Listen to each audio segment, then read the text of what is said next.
la même chose. Il dit à Jairus, ne crains pas, crois seulement. Mais Jairus dit Jésus, ma fille est morte. Jésus dit non, ne crains pas, crois seulement. Ne crains pas, crois seulement. Ne laisse pas ta foi être ébranlée. Ne laisse pas les circonstances visibles. Ne laisse pas la situation qui semble être réelle dominer ta foi. Mais regarde à moi. Je suis le chef et le consommateur de ta foi. Aie les yeux fixés sur moi. Crois ma parole.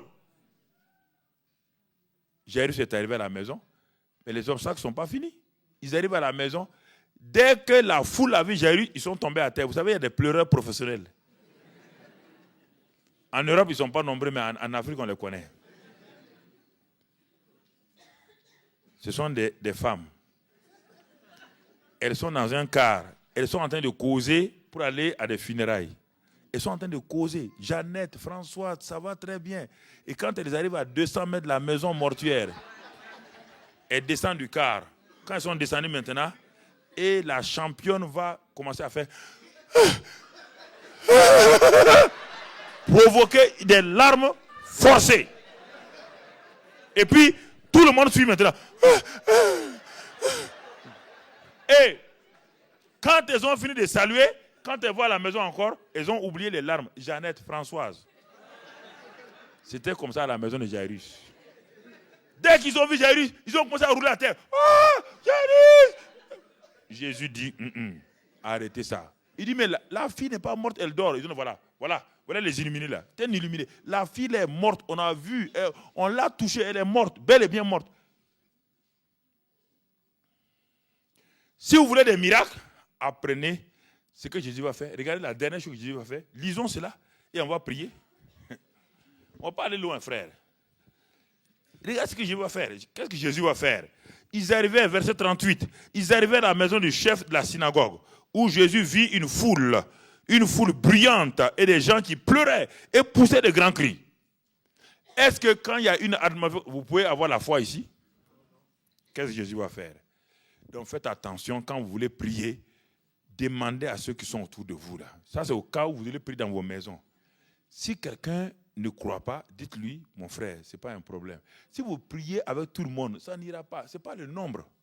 La Bible dit ici, 2 s'accordent sur la terre. On n'a pas dit ici 2 se rassemblent comme ça. 2 s'accordent. C'est-à-dire ils s'accordent sur la réalité de Dieu, ils s'accordent sur la parole de Dieu et ils s'accordent dans votre projet, dans votre problème. C'est là où il y a l'exaucement. Bon, toute cette foule n'est pas en accord avec Jésus. Qu'est-ce que Jésus va faire? Il va les mettre au dehors. Donc ce soir, chacun, soyez en accord avec moi. Je suis en accord avec la parole, en accord avec Dieu. Soyez en accord. Ne laissez pas vos pensées. Ne dites pas on a prié pour vous 10 fois. On a prié pour vous 20 fois. On peut prier pour vous 1000 fois. Mais tant qu'il n'y a pas l'atmosphère de miracle, rien ne se passe, frère. Ce n'est pas parce que tel apôtre a prié pour vous. Un enfant peut prier pour vous et vous serez guéri. Un enfant, simplement vous pouvez être guéri. Si l'atmosphère de miracle est là, qu'est-ce que Jésus a fait? Et la Bible nous dit ici, il entra et leur dit, pourquoi faites-vous du bruit et pourquoi pleurez-vous? L'enfant n'est pas morte, mais elle dort. Et il se moquait de lui. Comment les gens qui pleurent brusquement changent, ils deviennent des moqueurs. Donc leur pleur n'est pas réelle. Alors, ayant fait sortir tout le monde, ayant fait sortir tout le monde. Tout le monde. Il y a plusieurs années, j'avais une pleurésie dans ce poumon droit et les docteurs m'ont dit c'est un cancer. Ils ont dit c'est une pleurésie tuberculeuse. Ils ont enlevé des échantillons là pour aller examiner et on m'a maltraité d'hôpital en hôpital, de médecin en médecin.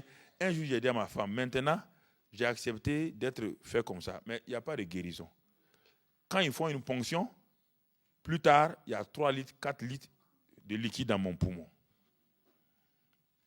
Ils ont fait des cortisone, ils ont fait tout ça, ils ont tout fait, rien. Et le médecin français a dit à ma femme, puisqu'ils travaillent ensemble à l'hôpital, il dit, mais la maladie de votre mari est étrange. On ne sait même pas qu'est-ce que c'est. La maladie de votre mari est étrange. On ne sait pas ce que c'est. Ce qui est sûr, c'est une pleurésie. Maintenant, cancéreuse, tuberculeuse. Et ils avaient raison. Ils ont fait tout. Ils m'ont passé à tous les examens, ils ont regardé. Alors j'ai dit à ma femme, bon, très bien. On va voir le Créateur là. C'est pas mieux? Ils ont fait leur part. Ils ont bien fait, ils ont bien travaillé. Mais moi, je ne pars plus. Chaque fois que je partais à l'hôpital militaire, l'adjudant qui faisait ma radio, quand il faisait la radio, il voyait que mes poumons étaient remplis. Il me regardait, on dirait qu'un cadavre. Il me dit, bonne quoi, bonne, leur formule là, c'est quoi? Bonne santé, pasteur. Bonne santé. Meilleure quoi, voilà. Meilleure santé. Mais en même temps, il ne croit pas. Meilleure santé, ça veut dire meilleure mort demain. C'est ça, il ne croit pas. J'ai dit à ma femme, il dit, mais ils sont bien, mais ils sont arrivés à leur... Le docteur français m'a dit qu'il lui avait un seul cas comme le mien à Madagascar. Si je suis devenu une exception, si je suis devenu une merveille, laissez-moi avec Dieu. Alors j'ai pris ma Bible, j'étais couché là. Il fallait dégager une atmosphère de miracle. Je savais que si je n'arrive pas à dégager une atmosphère de miracle, il n'y aura pas de miracle pour moi. Moi, j'ai prié pour beaucoup de gens, ils ont été guéris. J'ai vu 2 résurrections. Mais maintenant, j'étais couché là, 3 mois. Et vous savez ce que j'ai fait? Bon, les chrétiens, vous savez, ils viennent nombreux pour me voir. J'ai dit à ma femme, ferme la porte à tout le monde. S'ils ont la foi qu'ils prient, mais ça ne sert à rien de venir. Ils viennent te voir, les gens viennent te voir. Quand ils sortent, ils disent, ah, est-ce qu'il va vivre même? Est-ce qu'il va vivre? Hein? Un jour, mes deux petites sœurs sont venues, mais je suis sorti quand même pour leur donner une confiance. J'ai voulu sortir pour assurer mes 2 petites sœurs. Quand je suis sorti, j'avais tellement maigri, que je n'avais même plus de fesses. Mais quand mes 2 sœurs m'ont vu, elles n'ont pas pleuré à cause de ma maladie. Elles ont pleuré, elles m'ont dit après, parce que leur grand frère n'a plus de fesses. Il était comme ça. C'est ça qui les a fait pleurer.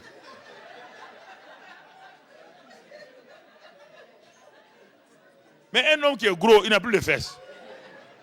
Mais c'est ça leur compassion, vous voyez? Mais comment pouvez-vous être guéri dans une atmosphère comme ça?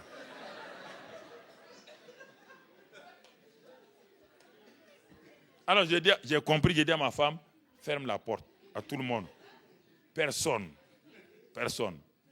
Dieu sait où je suis, il va me guérir. Mais Dieu m'a dit, si tu crois que je vais te guérir, prends ta valise, va en Guinée, va prêcher. J'avais peur de dire à ma femme, parce qu'elle est du corps médical, avec un poumon rempli d'eau. Tu dis, tu vas aller prêcher en Guinée. Qui t'accompagne? Il dit, je m'en vais seul. Quand je lui ai dit, je suis arrivé à la convaincre, je suis parti en Guinée. Je prêchais à Conakry et ensuite dans la forêt. Quand je prêchais à Conakry, je voyais des gens guéris. De l'autre côté, à Zéry-Koré, je voyais des gens guéris. Mais quand j'ai fini de prier, je viens à la maison, j'étouffe. Quand je me couche sur le lit, vous savez, couche comme ça, tout le poumon, celui-ci est bloqué. Il reste un seul, mais j'étouffais. Le diable me dit, tu pries pour les malades, toi-même tu vas mourir ici. Et tu vas mourir loin de ta famille. Donc il fallait faire violence, il fallait repousser cette pensée du diable. Pendant les 3 jours, j'ai vu des miracles là-bas à Zéry-Koré. Et moi, j'avais des problèmes.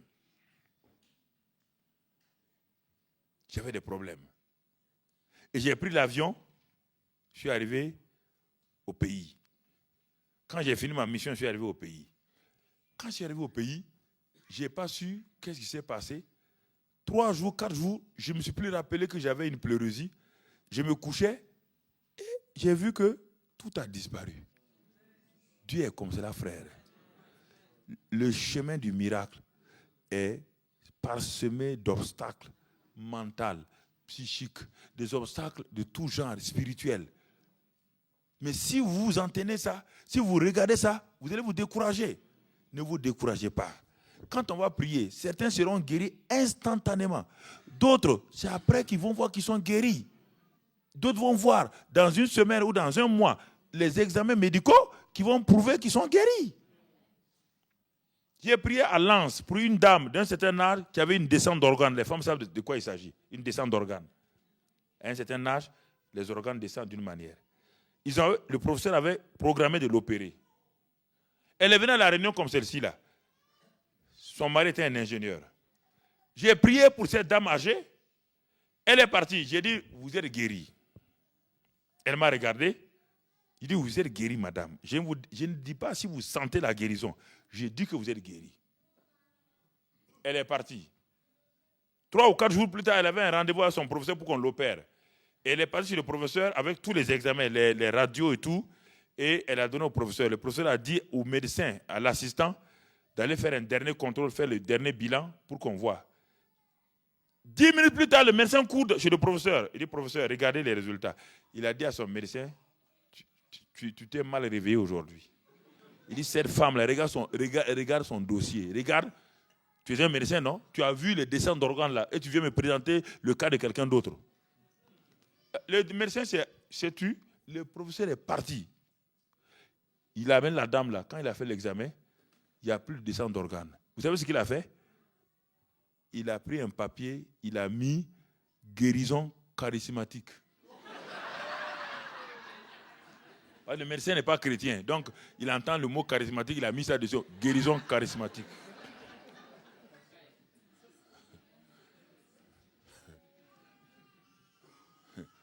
Non, je vous dis ça, il y a beaucoup d'obstacles qui se posent à vous. Un couple est venu à cette réunion-là, ils sont venus de Reims. Et je finissais la réunion, j'étais fatigué, épuisé. J'avais prié pour des centaines de personnes, j'étais fatigué, je balançais. Et ils venaient d'arriver, j'étais avec ma femme ce jour-là. Et ils m'ont dit, pasteur, quelqu'un nous a dit que tu es ici et on a fait tant de kilomètres pour venir. J'ai dit, mais je suis fatigué, je ne sais même plus, même pour lever ma main pour prier. Mais ma femme a dit, tu sais, les femmes sont compatissantes. Il dit, mais qu'est-ce que vous avez? Il dit, nous sommes en France depuis 10 ans. Ma femme, écoutez-moi, ma femme, on a enlevé l'utérus là. Si je savais qu'est-ce que c'était l'utérus à ce moment-là, je n'allais pas avoir la foi pour prier. Je ne comprenais pas qu'est-ce que c'était l'utérus, c'est là où l'enfant est chaud là. Pour me débarrasser, comme ma femme m'a dit, prie pour me débarrasser, j'ai dit, bon, au nom de Jésus, Seigneur, recevez maintenant un utérus nouveau. Et au nom de Jésus, amen. Donc, je me suis débarrassé d'elle. Mais la voix de Dieu me dit, demande à son mari une carte de visite. Et donne-lui ton adresse. Je prends la carte de visite, je m'en vais. J'ai oublié, c'était en juin. En juillet, août, je devais revenir à Gagnères pour prêcher à Gagnères. Au moment où j'allais quitter le Burkina, je reçois une petite enveloppe. Je regarde et dis, mais qui m'a envoyé cette enveloppe de cette région, je ne connais pas. Mais la voix de Dieu me dit, ouvre. J'ouvre l'enveloppe.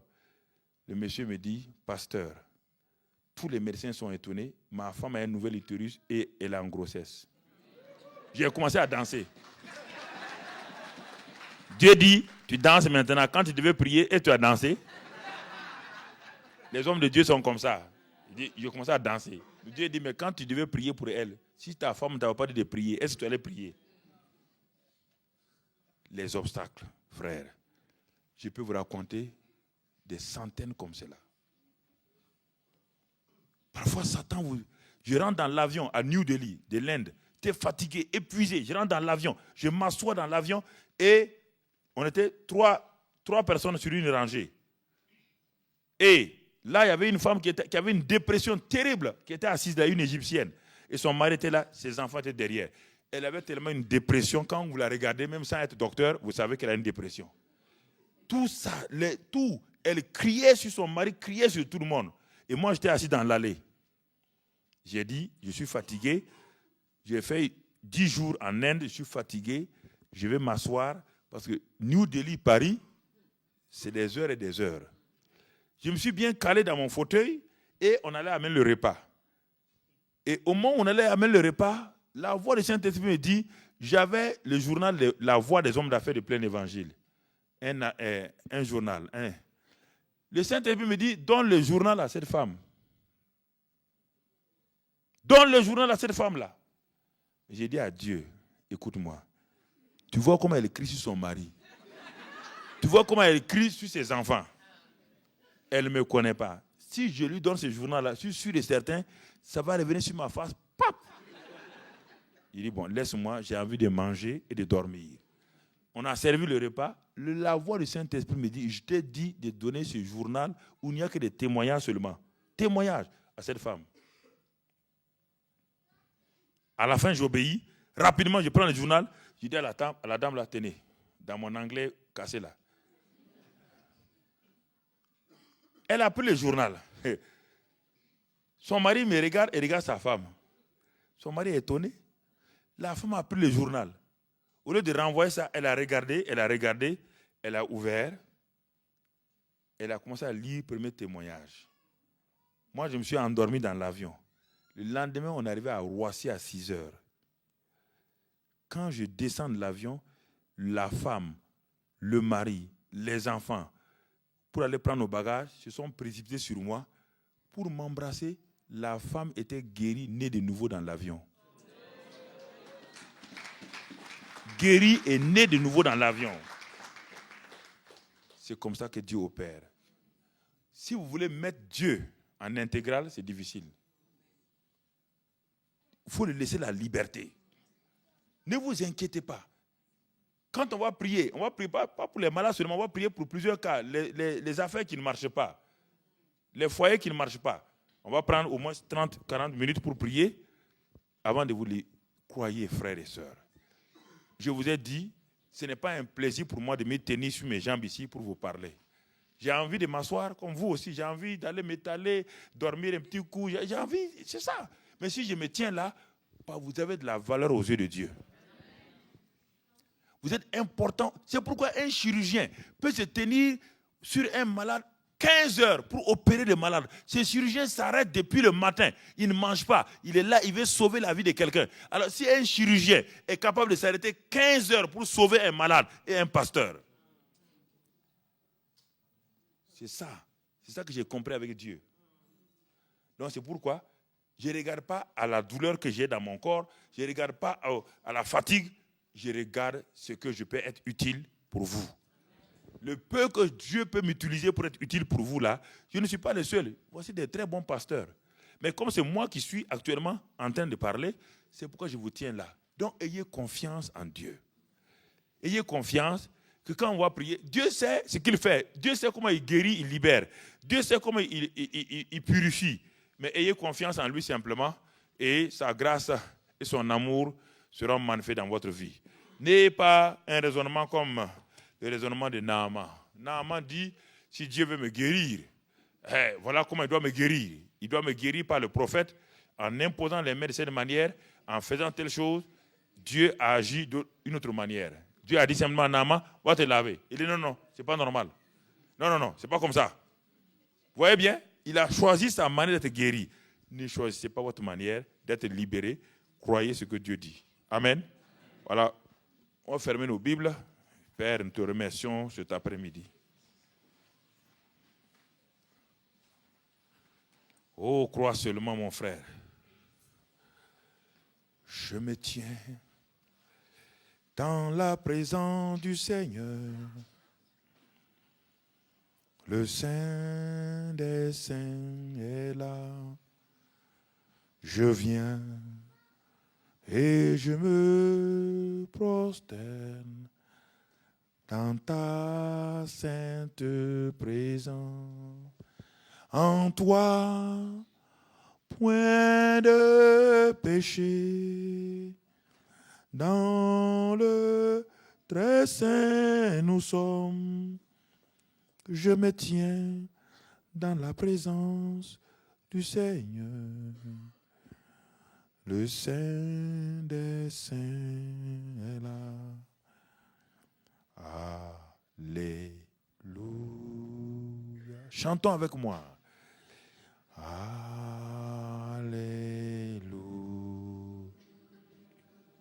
Alléluia. Alléluia. Alléluia. Allé- Alléluia. Allé- Alléluia.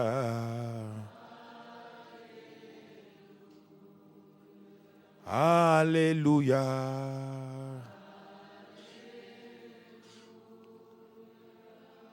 Alléluia.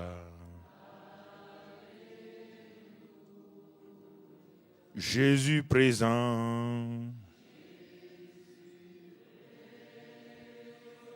Jésus présent. Jésus présent.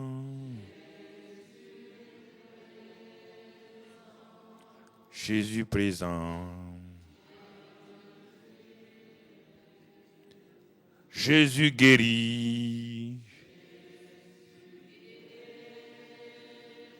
Jésus guérit. Jésus guérit. Jésus guérit. Jésus bénit. Jésus bénit. Jésus bénit. Jésus bénit.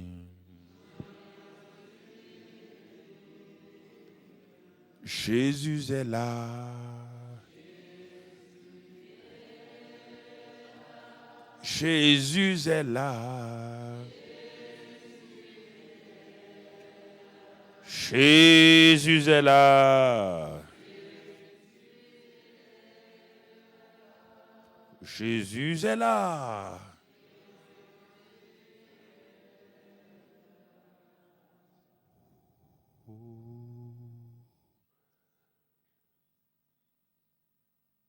Le Seigneur touche cette femme maintenant. Cet œil gauche commence à larmoyer. Il y a comme une brûlure dans cet œil. Recevez maintenant, ma soeur, cette guérison. Recevez cette guérison maintenant. Cet œil qui est en train de brûler et les larmes qui coulent sont le signe de votre guérison maintenant qui se produit. Rendez grâce au Seigneur. Rendez grâce au Seigneur.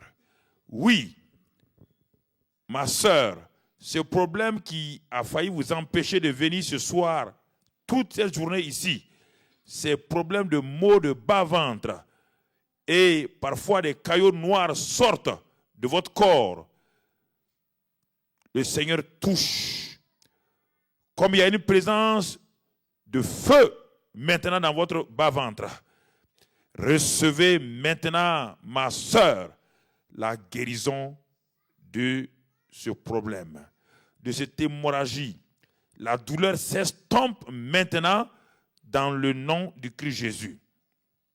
Vous qui êtes venus avec ce problème de tumeur de sein, vous avez peur que cela soit un cancer et vous avez peur d'aller vous montrer au médecin. Maintenant, le Saint-Esprit touche ce sein. Une chaleur rentre dans ce sein maintenant. Et la présence du Saint-Esprit détruit cette tumeur. Recevez maintenant au nom de Christ Jésus cette guérison totale. Cet eczéma qui s'est installé dans cette partie de votre corps, dans l'intimité, maintenant, la présence du Seigneur touche et cet eczéma est totalement enrayé. Il y a comme une purification de votre peau.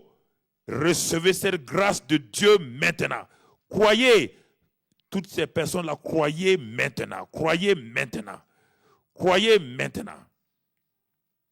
Le Seigneur vous dit, on a découvert dans votre corps cette maladie qui provient d'un vaccin que vous avez voulu prendre contre une maladie, je vois hépatite.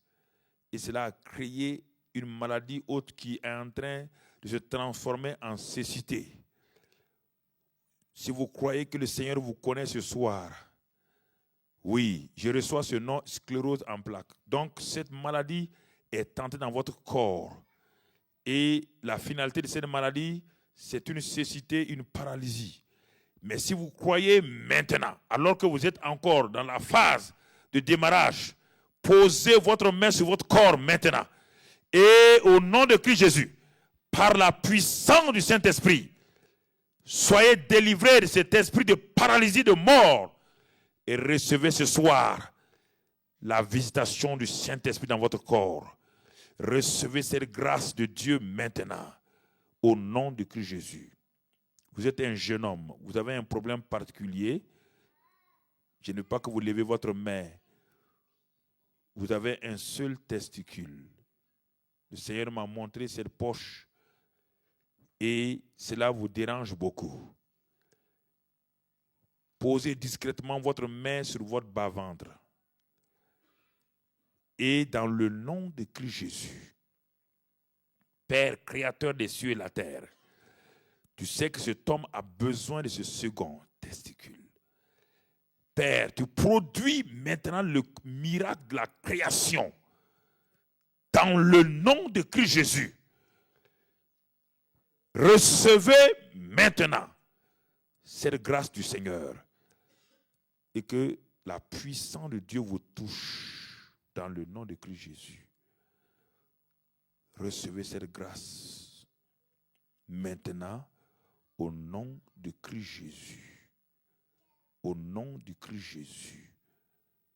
Ce soir, nous allons prier pour une catégorie de gens d'abord. Première catégorie, tous ceux qui ont des tumeurs, dites cancéreuses ou non cancéreuses, sortez des rangs rapidement, vous venez devant ici. Toute forme de tumeur, qu'elle soit cancéreuse ou non cancéreuse, vous sortez des rangs, vous venez ce soir ici rapidement. Vous sortez des rangs et vous venez ce soir ici, s'il vous plaît, rapidement. Ça, c'est le premier groupe. On va continuer à prier. Restons dans l'atmosphère. Alignez-vous rapidement ici. Est-ce qu'il y a un frère qui peut, les pasteurs peuvent nous aider à aligner les gens ici rapidement? Approchez-vous de là, approchez-vous de là. Croyez ce soir. Posez votre main sur votre corps. Dans le nom de Christ Jésus, ce soir, je réprime cette tumeur dans ce corps, qu'elle soit maligne ou non maligne, je réprime dans le nom de Christ Jésus. Je commande que cette tumeur maintenant meure à sa racine et qu'elle s'arrête et qu'elle n'agisse plus dans ce corps.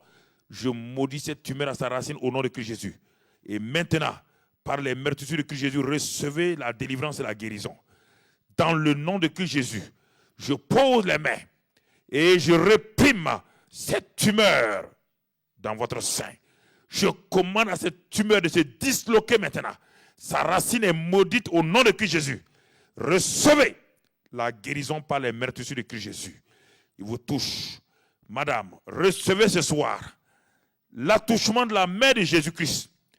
La puissance du Saint-Esprit. Maintenant, désintègre totalement cette tumeur.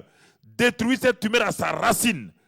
Et c'est au nom de Christ Jésus, par sa miséricorde, que vous recevez la guérison ce soir. Cette grâce de Dieu est dans votre vie. Au nom de Christ Jésus, recevez cette grâce. Amen.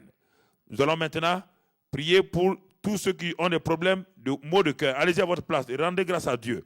Tous ceux qui ont des problèmes de maux de cœur et de poumons, avance ici maintenant rapidement. Que cela soit des angines de poitrine, des essoufflements, que cela soit de l'asthme, problème de poumons et de cœur. Vous venez rapidement ici, vous venez rapidement, croyez simplement, frère. La Bible dit qu'il touchait, Jésus les touchait. C'était un attouchement simple de la main de Jésus-Christ sur votre vie ce soir. Si c'est le cœur, vous mettez votre main du côté du cœur. Si c'est les poumons, vous mettez votre main donc du côté droit. OK? Croyez. Alignez-vous là, s'il vous plaît. Croyez simplement. Croyez simplement. Croyez simplement. C'était très bien si le pianiste nous avait accompagnés un peu avec un chant qui amène la foi, frère, tout doucement. Et parce que quand les gens sont assis, ils regardent à droite, à gauche, cela crée une distraction dans le cœur des gens. Croyez maintenant dans le nom de Christ Jésus. Croyez maintenant. Recevez ce soir la guérison au nom de Christ Jésus. Au nom de Christ Jésus, recevez la délivrance au nom de Christ Jésus. Ma soeur, croyez simplement, recevez ce soir la guérison au nom de Christ Jésus. Car c'est lui qui vous guérit, il vous délivre. Recevez, maman, cette délivrance et cette guérison sûrement par l'imposition des mains au nom de Christ Jésus. Ils imposeront les mains aux malades en mon nom et les malades seront guéris. Recevez la guérison. Recevez la guérison ce soir. D'où quelle que soit la durée de votre problème. Recevez la guérison ce soir au nom de Christ Jésus. Recevez ce soir la guérison au nom de Christ Jésus. Recevez la guérison au nom de Christ Jésus. Recevez la guérison ce soir dans le précieux nom de Christ Jésus. Et par l'imposition des mains, recevez ce soir la guérison par les meurtrissures de Christ Jésus, car c'est lui le divin guérisseur.